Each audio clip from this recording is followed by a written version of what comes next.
Hola, queridos amigos de Todos Aprendemos. Hoy vamos a entrar en temas un poco técnicos de nuestra profesión inmobiliaria. El tema de la debida diligencia y todo lo relacionado con la ley 155-17 sobre lavado de activos y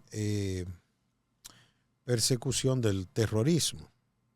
Y para eso, para hablarnos en detalle de todos esos procesos, pues he querido invitar a nuestro amigo Roberto Mella Con, de RMC Consulting. Roberto, bienvenido. Gracias. Todos Aprendemos, y a escuchar de ti y aprender de ti. Qué bueno, muchas gracias por la invitación. La verdad que me place mucho. Lo ritual. Sí, no, salud. Salud. Parte de lo que te iba a comentar es que qué bueno acompañarte, una buena compañía y en buen vino también. Así que muchas gracias. Salud. Salud para ustedes.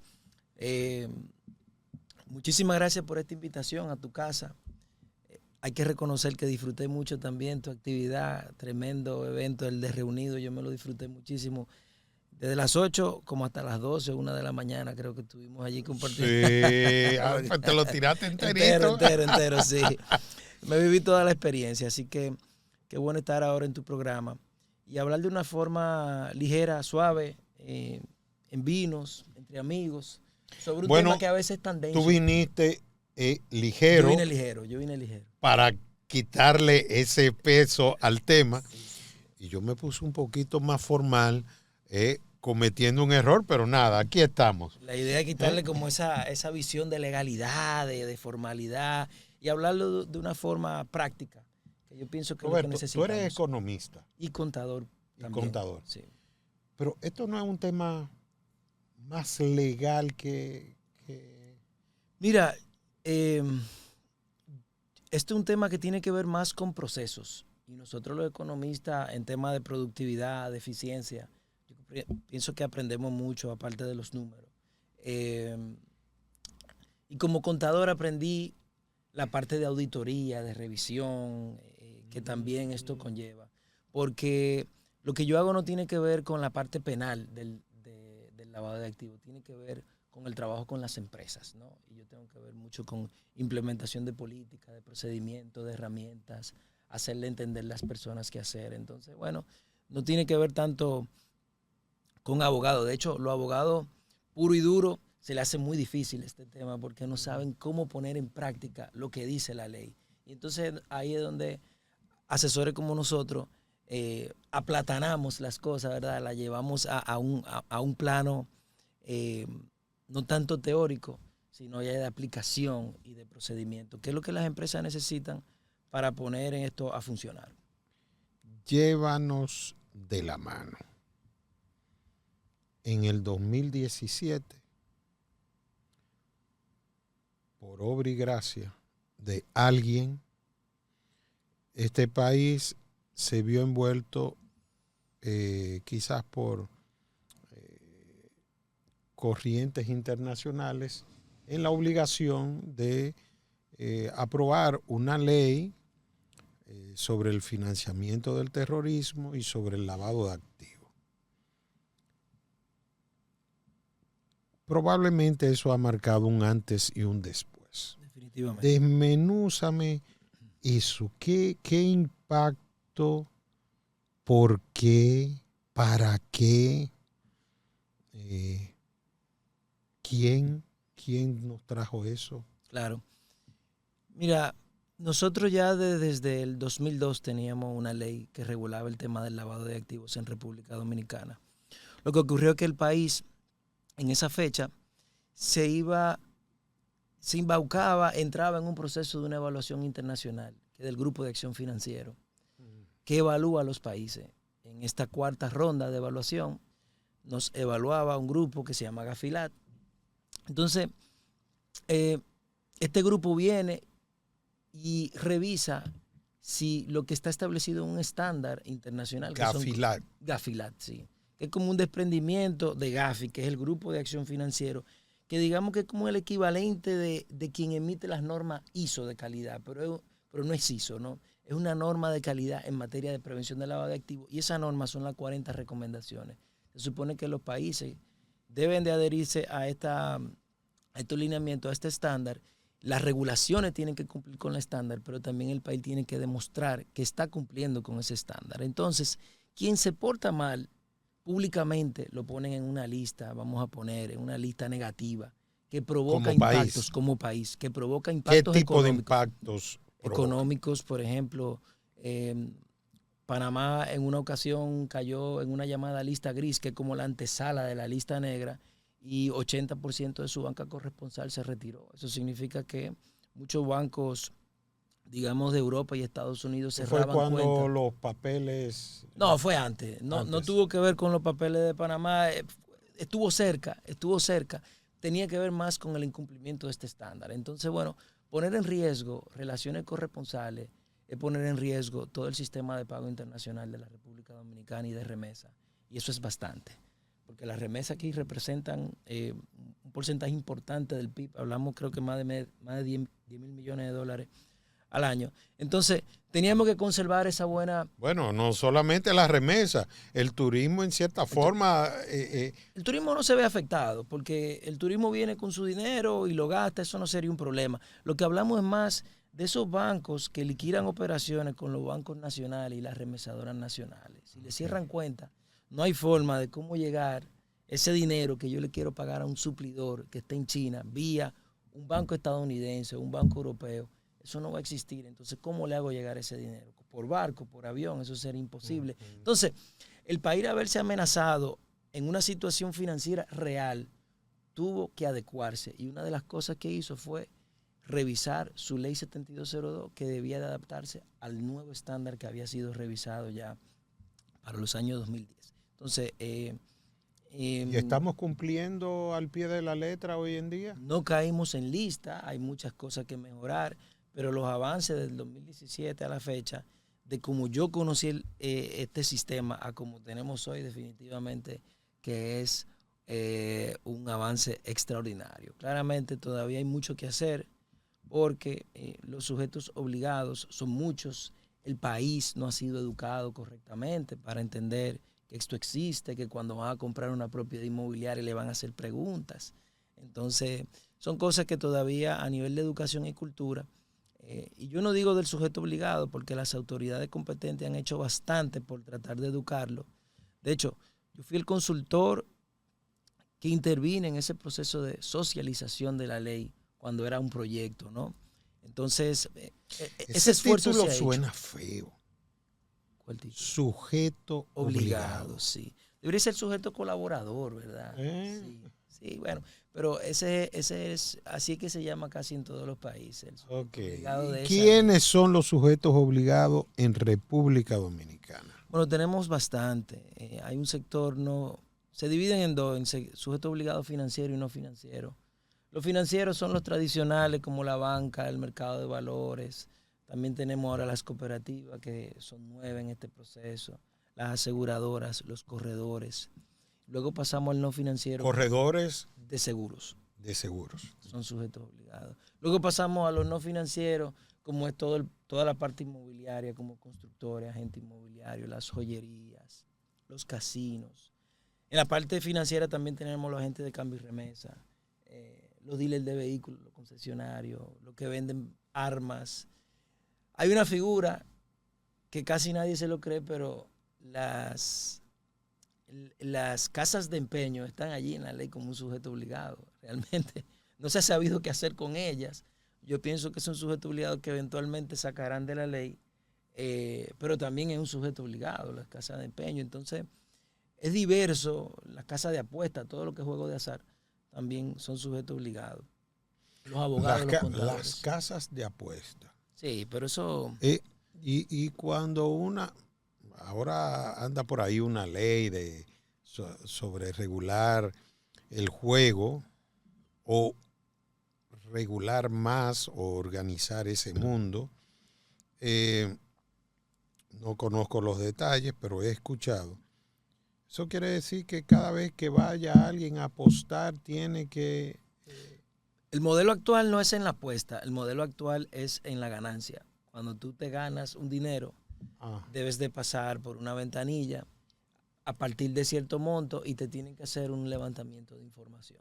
Okay. Pero hay un umbral, no es para cualquiera que va con un palé y se saca 5,000 pesos. Hay un umbral establecido a partir del cual tú tienes que hacer un proceso de identificación. Pero no en la entrada, sino en la salida. Aunque hay un proyecto de norma que quiere que sea en la jugada, cuando la jugada sobrepase un monto. O sea que cuando la doñita vaya, si juega un monto importante, van a tener que hacer sí, porque no creo que cualquier doñita ande jugando 100, 200, 500 mil pesos. Exacto. Exactamente. O sea, este proceso tiene mayor peso más que en las bancas, en los casinos, que ahí es donde verdaderamente hay bastante dinero, hay mucho dinero apostado. Pero la jugada promedio son de cientos de pesos, no de miles, de cientos, de miles. Roberto, ¿qué es lavar dinero? Muy fácil, es tomar dinero que se produce de un crimen precedente e insertarlo a la economía para tratar de darle apariencia lícita. Un crimen. Precedente de lavado de activos. No todos los crímenes son precedentes de lavado de activos. Lo más relevante en República Dominicana son todos los que se derivan y terminamos llamando corrupción, en este caso pública, y el narcotráfico. Son los más relevantes en República Dominicana. Pero hay muchos otros. Por ejemplo, nadie pensaría que un delito medioambiental se puede convertir en un lavado de activos. Delito medioambiental. Desmenuza eso. Vamos a detallar. Por curiosidad. Por curiosidad. Yo cojo una pala mecánica, una de esas retrocavadoras, voy al río, le saco arena, saco tierra, y yo afecto ese río, ¿no? Le bajo su nivel, lo hago más ancho, lo hago más profundo, eso baja su nivel freático. Eso afecta la presión del río, esa agua no va a llegar a un bosque, esa agua no va a llevar a una toma de agua, que de ahí se alimentaba para llevarle agua a la población, a un poblado. Usted cometió un crimen ambiental, ¿verdad? Hasta ahí estamos hablando de una ley que es la de ley de delito ambiental. Ahora, como usted esa arena no se la come, ni la utiliza para construir un edificio, sino que va y la comercializa, usted produce una riqueza de ese crimen. Esa riqueza, cuando se trata de insertar a la economía, digamos, cuando yo vengo a comprar propiedades inmobiliarias, cuando lo deposito en el banco, etcétera, yo estoy cometiendo un segundo crimen, que es el lavado de activos. El crimen ambiental es el agua. El dinero que produce ese crimen ambiental, cuando se inserta a la economía, es otro crimen, es el vino. Son dos cosas separadas. Y desde el punto de vista procesal penal, usted puede ser procesado por delito ambiental solo o por delito ambiental y lavado. Pero yo soy un pobre padre de familia que está tratando de llevarle el pan nuestro de cada día a mi familia y me la estoy buscando. Pero no sacando la arena al río o cortando los árboles para hacer carbón. No prostituyendo a niños, vendiendo sustancia controlada tampoco, ni robándose dinero del Estado, ni descuartizando personas y vendiendo órganos. Tampoco lo puede hacer con pornografía infantil. Todas esas son cosas que usted se la puede buscar, pero cuando lo hace con eso, se convierte en lavado de activos. Bien, y vamos a ver. Yo tengo, entrando en el mundo inmobiliario, yo tengo una propiedad que yo adquirí hace unos años en 10 millones de pesos. Okay. Pasó el tiempo, eso ganó plusvalía.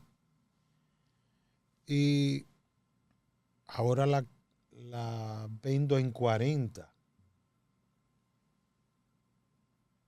Entonces viene la DGI y quiere me dice mi abogado o mi contador que algo que se llama ganancia de capital.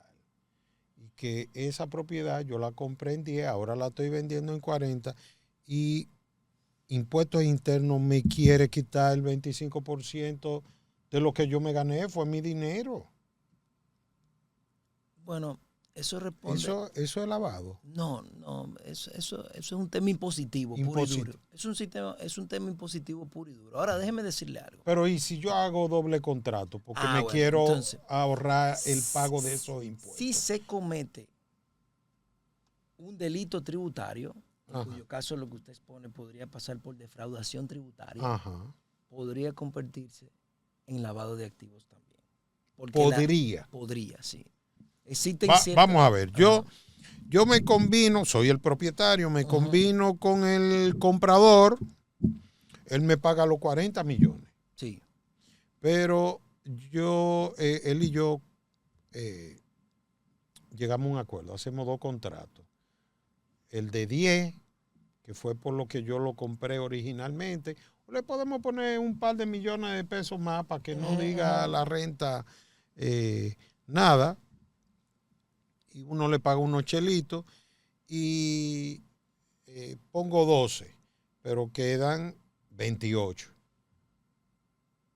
Y hacemos otro contrato. Y yo esos 28 le busco la vuelta. Y él, a su vez, lo ha sacado de otra fuente no rastreable, por decirlo así. Sí. ¿Eso es lavado? Podría ser lavado, sí. Porque la contraescritura, como le llaman de manera muy bonita a los abogados, que ese contrato, ¿verdad?, paralelo, que se busca, porque usted lo ha hecho con dolo, lo ha hecho con intención. Usted, ay, qué pena. No, yo lo que quiero es ahorrarme unos chelitos de impuestos. Usted lo ha hecho con intención, con dolo, ese proceso. ¿Para qué? Porque ese dinero para pagar menos impuestos. Mío. Sí. Pero ahí va a tener que... En la justicia, tú sabes, Roberto, que eso lo va a coger la DGI. Y eso los políticos hacen lo que les da la gana con Michelito. Mire, mi abuelita en paz descanse, cuando entramos en discusiones complicadas, que no sabía qué decirme, me decía, mira, mijo, lo que pasa es que una cosa es una cosa y otra cosa es otra cosa. ¿Sí? Descubrí luego que era una frase de Tres Patines. Ya eso es otra cosa. Hay que buscar otro invitado para hablar de eficiencia en el gasto público. Porque ya eso es otra cosa. Y ladrón que roba ladrón no tiene 100 años de perdón. No estoy muy claro de eso, no. Porque al final, mientras tanto, el primer ladrón es el que agarran. Bueno, sí. Y él es el pleito del huevo y la piedra. El huevo y la piedra. Entonces, sabemos que la mayoría de las operaciones, menos la de los fideicomisos, que son las más transparentes desde mi punto de vista, en mi experiencia, la mayoría llevan una contraescritura. ¿Sí? ¿Y cuál prevalece? El valor de la DGI. Ese es el que llevan, ¿verdad? Yo no conozco el primer caso que se ha perseguido, o sea, particularmente, pero no soy un abogado. Quizás usted habla con un abogado penalista que haya trabajado mucho tema inmobiliario y le dirá, no, hay muchísimos casos perseguidos penalmente por situaciones como esa. Pero definitivamente que desde el punto de vista conceptual y tomando en consideración la ley de lavado de activos y el título 1 del Código Tributario, pudiéramos estar frente a un tema de defraudación tributaria, en cuyo caso la ley dice que si esa defraudación sobrepasa 700 salarios mínimos, se puede considerar también lavado de activos. Así que 700 salario mínimo, yo creo que andamos, ¿de qué andamos? De 12 millones de pesos, algo así, me creo, más o menos. Okay. Por ahí andamos. El valor dejado de pagar, ¿verdad? La defraudación. Entonces, eso es como el pescado, hay que comerlo, hay que tener cuidado. Puede tener algunas espinas, y bueno, usted se la juega realmente ahí. ¿Qué tan probable es que ocurra? Quizá poco probable, pero el impacto es alto. El impacto es alto. Quizá no pase en una viviendita de 5 millones, 6 millones de pesos, pero en una operación grande, de un solar, de 50, 100, 200 millones de pesos. Quizás sea algo que la renta profundice, porque bueno, el valor recaudatorio es mayor, pues entonces ellos van a hacer mayor esfuerzo en revisar si todo está en orden, ¿no? Así que, como yo digo, sigo en el maco la pedra. Ok. Roberto, ¿qué es un PEP? PEP son las siglas de persona expuesta políticamente. Con él no pasa nada, simplemente que en el contexto de una debida diligencia, de la vinculación que yo hago con un cliente, si la persona ocupa ciertas posiciones, yo debo de considerarlo un PEP. Y eso activa una serie de controles y la principal es que si usted tiene 100 vendedores, 100 agentes, si uno de esos agentes, uno de esas villas, uno de esos apartamentos lo va a comprar un PEP, usted tiene que aprobar esa vinculación obligatoriamente. Tiene que haber una aprobación de la alta gerencia de la vinculación de ese PEP, algo que no ocurre con ningún otro cliente, pero con el PEP sí. Eso es lo primero. Y lo segundo es que es innegociable buscar la procedencia de fondos de ese PEP, una declaración jurada de patrimonio, buscar su nómina, si él tiene otro ingreso. Pero ven acá, Roberto, ven acá. Sí. Ven acá. Número uno. Ese tema amerita otro traguito de vino. Sí. Sí. Acá, pero nosotros vamos a entrar en el mundo de las agencias y de los agentes inmobiliarios, porque nos hemos visto como envueltos en una camisa de fuerza, que es una ley que nos obliga a nosotros a estructurarnos cuando este es un negocio completamente desestructurado, donde un agente independiente, porque la gran mayoría de los agentes inmobiliarios son independientes, no funcionan bajo una marca o son parte de una oficina debidamente estructurada, no responden a las directrices de un corredor o un broker establecido, y le obligan a llevar un archivo de unos documentos por 10 años en un negocio cuya barrera de entrada es sumamente baja, por no decir inexistente, sí. Porque es agente inmobiliario quien dice serlo, simplemente con una tarjeta de presentación y dar un número de celular y decir que tiene una propiedad que va a vender y un cliente que va a comprar, pero que sabrá Dios qué tiempo estará en el negocio. Muy probablemente no esté esos 10 años en que se debe conservar ese archivo. Te he expuesto, si se quiere, un dolor, una situación en que nosotros nos hemos visto envueltos sin ni siquiera a tener nosotros una ley que nos regule como agencias y como agentes, donde yo esté obligado a una capacitación, a tener una licencia, a tener fianzas de errores y omisiones,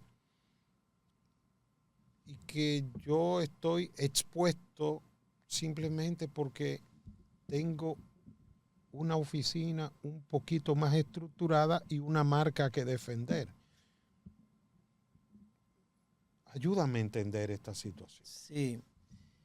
Mire, definitivamente que los agentes inmobiliarios, que es una realidad que tienen los corredores de seguro también, por ejemplo, que pudiera tener un dealer de vehículos también pequeño, todos ellos tienen un impacto alto para aquellas, digamos, que son independientes. Por ejemplo, en el caso del corredor, que hay corredores personas físicas, no tienen estructura, no tienen sistema, no hay un gobierno corporativo, no hay proceso. Ese es él. Él es todo, él es la empresa. Entonces, definitivamente, al entrar la ley, por eso yo dije que uno de los efectos que iba a traer de manera indirecta era que sectores, no es el caso del corredor, porque el corredor sí tiene una licencia para operar y tiene que hacer todo eso en Superintendencia de Seguro. Sectores que antes... De seguro. Sí, de seguro. Porque de inmuebles... Sí, de inmuebles no. Pero yo decía que una de las cosas que esto iba a lograr era que sectores que nunca habían tenido una licencia habilitante, que nunca habían sido, no tenían un mínimo para operar, ahora lo iban a tener. ¿Por qué? Porque la ley dice, no, espérese, es que usted no puede venir con una tarjeta a vender apartamentos. Usted necesita tener un oficial de cumplimiento, necesita tener un proceso de debida diligencia, una formalidad para vincular a un cliente. Eso no es de que por WhatsApp, sí, dame tú, yo te envío, mándame una cédula, una foto, se acabó. Aquí hay un tema de estructuración, porque la ley crea esos mínimos. Tiene que tener un código de ética, pero entonces el independiente dice, ¿pero el código de ética para quién? Porque yo soy solo. Pero bueno, hay que tenerlo. Tienen que tener un manual de procedimiento, tiene que ser auditado. Son todas cosas que el que está solo como independiente dice, pero esto no fue diseñado para mí. Como que no cae en el modelo. Y definitivamente siento también, me siento alineado con su preocupación de que esas agentes individuales tienen una barrera importante, ¿no? Y bueno, lastimosamente, como ha ocurrido, muchos no van a poder sobrevivir porque los requisitos que trae la ley, es penoso decirlo, pero es una realidad, no lo estoy diciendo, con base a la experiencia de que cuando esta ley entra, no todos sobreviven, porque las auditorías, las capacitaciones, todo eso se convierte en un costo. Pero entonces, el riesgo de operar con sanciones millonarias. Pero ven acá, entonces, me ponen a mí, vamos a ver, yo tengo una propiedad, capto para ser mercadeada y vendida una propiedad de un cliente bien establecido, que tiene una procedencia legal, sus activos, y yo le empiezo a mercadear su propiedad. Pongo un letrero, hago promoción y viene un llamado colega independiente y me trae un cliente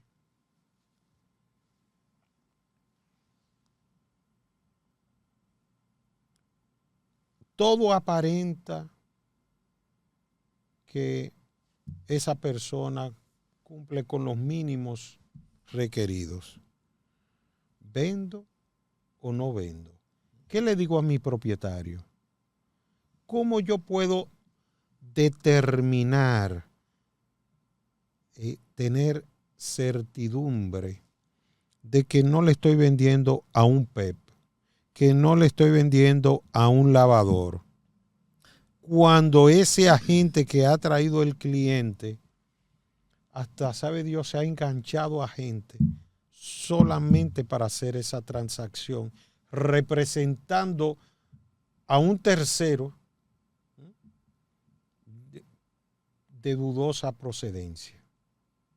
Sí. ¿Cómo yo puedo? ¿Qué herramientas tengo yo? Porque nadie anda con un letrero aquí. Soy lavador. Soy PEP. Claro. Mire, primero hay que desmitificar el tema del PEP. Con el PEP no hay una prohibición. Si es un PEP, bueno, está bien. Es un cliente posible, no es un cliente inhabilitado, es un cliente que simplemente... Puede comprar a través de una compañía. Sí, puede ser. Y entonces en ese caso la compañía es mi empresa. La compañía es mi cliente. No hay una prohibición de operar con PEP, simplemente hay una instrucción de tener mayor cuidado con los PEP por un tema de percepción de corrupción que tenemos en nuestro país y que eso no lo podemos ocultar. Pero eso no es aquí, Eso pasa en todo el mundo, ¿sí? Esa condición de conocerlos ocurre en todas las partes del mundo donde se cumple con una regulación antilavado. Entonces, lo primero que tenemos que desmitificar es, cuidado con el PEP, sí, cuidado con el PEP, pero no de que lo vamos a empujar hacia afuera. Es un cliente bueno, es un cliente habilitado, pero es un cliente que tiene requisitos mayores a cualquier otro cliente que no trabaje en el Estado y no ocupe ciertas posiciones críticas en el Estado, porque no todo el que trabaja en el Estado es un PEP. Es el que trabaja en el Estado y ocupa ciertos cargos, que son bastantes. Eso es lo primero que tenemos que decir. Lo segundo, ¿cuál es la herramienta? La debida diligencia. Yo no estoy obligado a lo imposible. Yo estoy obligado a capturar una serie de informaciones de esa persona que va a ser, que es mi prospecto, ¿verdad? Yo estoy obligado a capturar algunos documentos que necesito. Yo estoy obligado a buscar a esa persona en ciertas listas. Y básicamente instrumentar un expediente para que si mañana ocurre cualquier problema con ese cliente, en un caso penal. ¿Qué listas? Hay una lista que es mayoritariamente la lista de sanciones de las Naciones Unidas. Esa es la que estamos instruidos a buscar por ley. Roberto, Que ven son acá, pero base de datos espérate. públicas. Espérate, tú le estás pidiendo a un agente inmobiliario. No, yo no. Yo no. O la ley le está pidiendo a un informal, sí, a una persona que no tiene estructura, le está poniendo procesos sí. Propios de un banco, de una compañía grande de seguros. Si ese individuo me está trayendo su dinero a través de una transferencia bancaria, yo debo suponer que el banco tal sí. Que ha transferido los dineros al banco, el banco A ha transferido los dineros de ese comprador a la cuenta del propietario en banco B. Caramba, ellos sí tienen estructura. Yo debo confiar que ellos, que son igualmente sujetos obligados, tienen sí el conocimiento y las herramientas necesarias y suficientes para tener esas informaciones que el agente de a pie no accede. Sí, mire, lastimosamente, así no lo ve la ley. No existe esa delegación de que como otro lo hizo, yo estoy salvo. Entonces, yo sí admito que hay una duplicidad del proceso, no con los bancos. Pudiera haber una duplicidad del proceso con las constructoras y fiduciarias, porque estamos comercializando la misma propiedad. Sin embargo, el banco te dice, es que yo no vendí casa. Yo di un préstamo a 30 años con cuotas, ¿sí? Entonces, la debida diligencia del banco va a ser distinta. Ahora, el inmobiliario es posible, tiene inclusive a veces una visión mucho más integral que el banco e inclusive la misma constructora. ¿Por qué? Ven acá, Roberto, detállame eso. Sí, se lo voy a detallar, Detállame eso. Se lo voy a detallar, mire.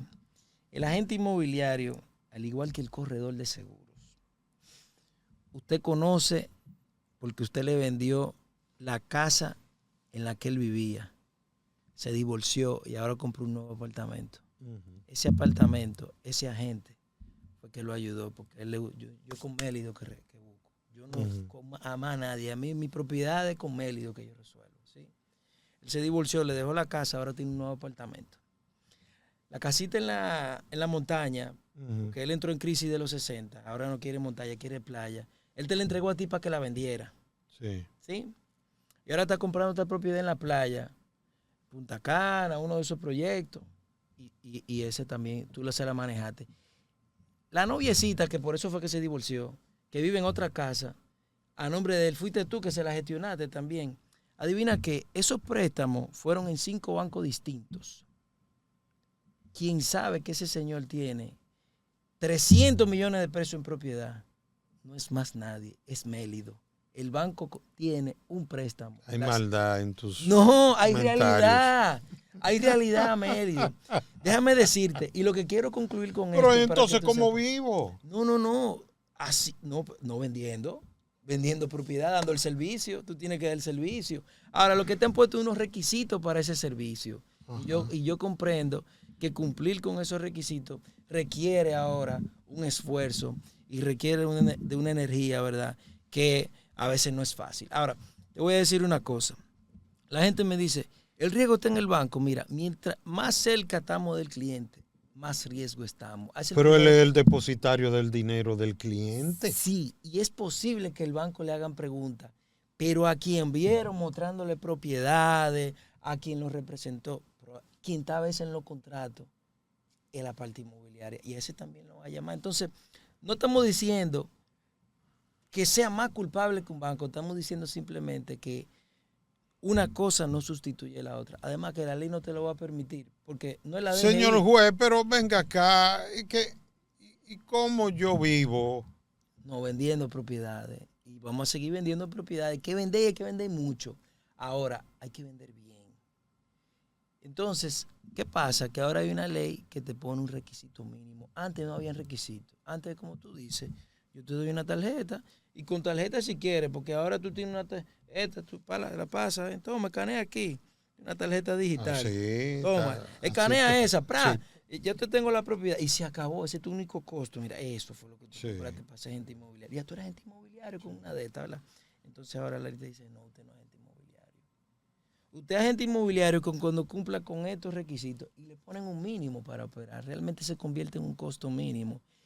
Y la verdad que para la gente pequeño se convierte en una traba. Eso es una realidad, no lo podemos ocultar. Y bueno, no hay excepciones, ese es el problema. Y te estoy hablando como asesor, porque no soy de la DGI, es bueno aclararlo aquí a los televidentes y a la gente que te sigue. Yo asesoro a las empresas, yo no soy, yo ni persigo, ni soy del Ministerio Público, ni de la DGI. Yo ayudo a que usted no llegue a ese momento. Y si llega, que llegue preparado. Esa es mi labor. Bien. Y ahora que tú describes toda esa situación, te quiero plantear la siguiente pregunta. ¿Cuál es la diferencia entre cumplir por obligación que tener una cultura de cumplimiento? Mira, cumplir por obligación, ojalá y todos cumplamos por obligación, al menos, porque por lo menos cumplimos con el mínimo. El problema es que algunos no quieren cumplir nada, ¿verdad? O sea que ojalá tuviéramos en esa discusión de cumplir como cultura y cumplir por obligación. Yo quisiera que todos cumplan por obligación primero, que luego cumplir con cultura es algo que nace. Si en la cultura de la organización hay un convencimiento de decir, hey, pero mira, ya que yo comencé este camino, esto está interesante. O sea, yo he comenzado con clientes que comienzan con el mínimo y dicen, no, lo que diga la ley. Y después van diciendo, ven acá, pero ese manual que tú no hiciste, a mí me gustaría como formalizar otras áreas de la empresa y comienzan a hacer manuales de procedimiento en otras organizaciones. Y dicen, ¿sabe qué? Pero vamos a buscar una gente de proceso que nos ayude con todo eso. Y tú estás hablando de eficiencia de proceso. Oye, bien, comenzamos con un manual que lo que queríamos era ponerle lo mínimo de la ley para resolver si nos lo pedían. Estamos en eficiencia de proceso. La persona que está haciendo proceso de debida diligencia, que tiene que hacer manual, la búsqueda de lista, dice, ¿y eso no se puede automatizar? Yo le digo, sí, yo tengo un software que automatiza eso. ¿Tú lo quieres ver? Sí, yo te lo compro. Y cuando comienzan a ejecutar el software, dicen, pero ahora que yo lo pienso, yo no tengo ni siquiera un CRM para darle seguimiento a las ventas. Terminan con un CRM. Entonces, así es como lo mínimo te lleva a una cultura donde tú sigues creciendo porque tú entiendes que ahora hacerlo de forma estructurada tiene sentido y deja su beneficio. Pero al principio, pues, eso no es lo que te pide la ley. La ley te dice, cúmpleme con el mínimo, aunque tú no estés convencido de eso. Con el tiempo hay algunas instituciones que se convencen de que ese costo, esa inversión inicial, eventualmente deja una rentabilidad donde la empresa se transforma. O sea, hay empresas que no tienen un código de ética. Yo por primera vez se lo diseño y la empresa termina diciendo, mira, pero este tema de esta cultura de respetar a los demás y una mejor conciencia de que es acoso, de conflicto de intereses, mira, estoy teniendo un mejor comportamiento de las personas aquí. Entonces, es algo que se va, es algo que va creciendo. Pero todos estos conceptos importados están aplatanados, dominicanizados, tropicalizados. Mira, realmente un estándar internacional tú no lo puedes tropicalizar porque es un estándar realizado para todo el mundo. Ahora, las leyes sí se adaptan a los países y luego las normas de cada regulador adapta cada de esas normas a el sector particular al que está atendiendo. Por ejemplo, la DGI emitió una norma específica para todo lo que tiene que ver con el inmobiliario. O sea que sí, la idea de las normas, en la medida en que tú vas bajando desde ley, reglamento a normas, reglamento de aplicación, se van aplatanando los términos. Pero a veces tenemos personas que ni siquiera ese mínimo lo entienden. O sea, imagínate un agente de eso de juego de azar. Personas que a veces no tienen un 8º grado. O sea, te puede pasar un agente inmobiliario de esa manera. Te puede pasar cualquiera de las profesiones que hemos mencionado, cualquiera de los sujetos obligados, puede estar liderado por una persona que estos términos no lo domina. Y por eso la necesidad de la educación. ¿Y tanto lavado hay en una economía como la nuestra? ¿O había? Mira, no me atrevo a hablar de cifras, porque no tenemos cifras nacionales que nos lleven a esa, pero mundialmente es una gran preocupación. Se habla de cerca del 5% del PIB mundial, lo cual es una cifra relevante, hablando de todo lo que produce la producción mundial de interna bruta.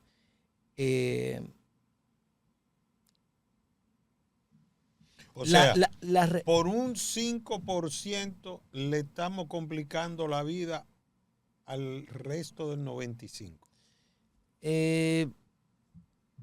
No al resto del 95%, sino al 100% de las actividades sujetas a la ley, ¿verdad?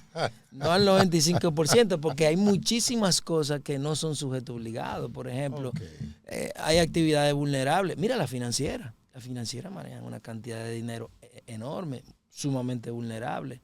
No son sujetos obligados. ¿Cómo va a ser? No son sujetos obligados. O sea que en una financiera cualquier lavador puede ir y depositar, mira, presta esos chelitos. No son sujetos obligados. Pueden caer en un tema de lavado de activos. Si el Ministerio Público investiga que un caso de un narcotraficante o corrupto, ese dinero se inyectó en una financiera y ese era el dinero con el cual se prestaba dinero, las personas involucradas en esa operación pudieran ser, digamos que, pasible de lavado de activos, mas no son sujetos obligados, no le obligan a hacer debida diligencia y oficiales de cumplimiento por el momento. Pero que el lavado de activos se da en un colmado, Mélido. O sea, si nos llevamos de eso, vamos a ser sujetos obligados a todo el caso. Entonces, si te das cuenta, no es a todos, es a lo que los países consideran más vulnerables y sabemos que en República Dominicana el tema de construcción es una actividad vulnerable, porque muchos de los casos que se han procesado, terminamos siempre con inmuebles y vehículos y joyas. Esos son los 3 elementos que no salen de ningún caso. Sí. Okay. Risk Management and Compliance, RMC. RMC. Roberto Mella Consulting, ¿verdad? Consulting, sí. Vamos a entrar en el mundo de tu compañía, que estás en este mundo de las regulaciones que nos trae la ley 155-17. ¿Qué haces? ¿Cómo lo haces? ¿Qué debe esperar una agencia inmobiliaria, por poner un caso, de los servicios tuyos? Claro. Por ahí escuché hablar de RegTech. Háblame Sí, de esa herramienta. sí, sí. Fenomenal. Gracias, Mélido, por la pregunta. Mira, eh, nosotros nacemos como L. Núñez Asociado hace más de 20 años, cerca de la Torre Gemelas, para acompañar a un sector que le estaban comenzando a pedir todos estos temas de lavado de activos, los bancos corresponsales. Porque en Estados Unidos comenzaron con esta dinámica de prevenir el lavado de activos y sobre todo el financiamiento del terrorismo. El Fue a flujo de raíz dinero. del 9/11. Después del 9/11 eso Se recrudeció. sí, Ok. correctamente. Entonces se controlaban más los flujos de capitales y nosotros, eh, mi socio, mi antiguo socio en paz descanse, que fue como mi padre, mi mentor, el señor Luis Núñez, ayuda a este sector en todas estas regulaciones, en todos estos requerimientos que está haciendo los bancos corresponsales. Pero eso luego va creciendo, comienzan las regulaciones nacionales, comienza una evaluación que se había hecho anteriormente, que era la tercera ronda. Y yo, como parte de esa empresa, el Núñez Asociado, pues yo entré en este mundo de la prevención del lavado de activos por accidente, porque no era lo mínimo que yo pensaba es que iba a terminar en esto. Y así fuimos creciendo. ¿En qué? En capacitación, en consultoría, en auditoría. Nosotros, las empresas locales, también bancos extranjeros nos contrataban para que auditáramos empresas locales para ver si estaban haciendo las cosas correctamente. Entonces también somos auditores de cumplimiento. Y RegTech, en nuestra división quizás más reciente que de tecnología, nosotros a través de RMC RegTech diseñamos sistemas que ayudan a las empresas a automatizar los procesos. Digamos, todo este tema de debida diligencia, nosotros lo volvemos un sistema donde el formulario es algo digital, fácil de llenar, donde la gestión de documentos se puede hacer de forma digital, donde hay alertas si algo no está ocurriendo bien. Estas listas, en vez de buscarla manual, nosotros hacemos una corrida automática y te decimos si el cliente está en alguna de las listas internacionales o de sanciones nacionales o locales, por ejemplo. Todo lo que la Policía Nacional publica como prófugo, nosotros lo entramos en una base de datos y si el cliente está allí, te lo filtramos, o si el socio de un cliente lo filtramos. Entonces, todo ese conocimiento a través de tecnología lo hemos ido como que esbozando en una herramienta que automatiza todos esos procesos que tú dices son un dolor de cabeza. Ok, nosotros lo vamos a hacer ahora rápido, automático y digital y moderno. Y en una agencia inmobiliaria o en una constructora,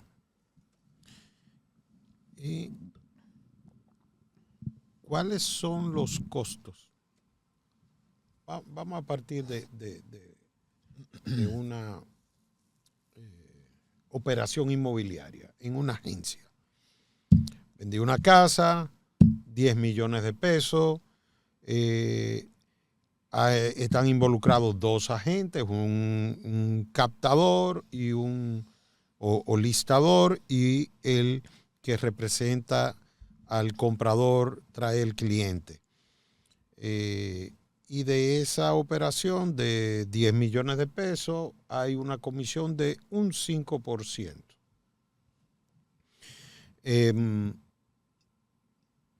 Que es compartida por ambos agentes. Aproximadamente, ¿cómo debe visualizar el agente y la agencia en términos de costos con respecto a su producción esa operación? Mira, yo no... ¿Qué peso tiene dentro? No he hecho un cálculo para entender el porcentaje, porque existen muchas variables que pueden variar el costo y esa representación que puede tener de la venta, ¿no? Primero, hay empresas que los oficiales de cumplimiento son los dueños y hay empresas donde los oficiales de cumplimiento es otro empleado. Ahí hay un costo que pudiera o no pudiera estar. Y dependiendo del sector, es un sueldo variable. Hay empresas que gastan dinero en tecnología para que su debida diligencia sea bonita, sea rápida, sea digital, y hay empresas que lo hacen todo manual. ¿Es un costo? ¿Se maneja o no se maneja? Hay empresas que sus capacitaciones la buscan con algo en internet y no gastan un peso. Hay otra empresa que contratan a un consultor que le hace algo más a la medida, más personalizado, con personas de mayor experiencia. Eso tiene otro costo que pudiera o no pudiera estar. Todas las empresas deben de hacer auditoría externa. Los auditores tienen costos muy diferentes. Hay auditores que andan por ahí que por 3 pesos hacen una auditoría. La auditoría debe cumplir un mínimo, un requisito mínimo. Hay que ver si ese auditor lo cumple. Entonces, son muchos elementos que no podemos controlar. Hay personas que conservan su documentación de manera física, otros de manera digital. Eso tiene un peso, eso tiene un costo distinto. El almacenaje, bueno, ¿cuánto me cuesta 10 metros en Piantini? O si, no sé, en Naco. Eso tiene un peso, ¿no? Eso se puede calcular, ese costo de yo tener un archivo. Pero quizás yo digo, no, yo no tengo archivo, yo tengo todo esto digital. Eso a mí me cuesta una licencia de $9 al año con Microsoft, con Office 365, lo que sea. Entonces, hay muchos elementos que pueden variar dependiendo de cómo tú implementes el programa. Entonces, la verdad, no te tengo una respuesta, pero por lo menos te esbocé los elementos que representan o no pueden representar costos dentro de la organización. ¿Sí? Ahora, lo que tú tienes que ver del otro lado es cuánto cuesta no hacerlo. Yo estoy manejando ahora multa de constructora, de DGI, que la mínima anda por los 500,000 pesos. Y yo tengo otra que anda por los cerca de 8 millones de pesos, por haber incumplido en varias cosas. Entonces, el tema está en que es posible que nunca me agarren y nunca me pase nada, pero las multas son ridículamente altas, muy altas, porque la ley buscó la forma de desmotivar el hecho de que si te agarramos, te vamos a pegar bien fuerte. Entonces, la multa más chiquita vale por una sola infracción, porque son muchas, casi 500,000 pesos.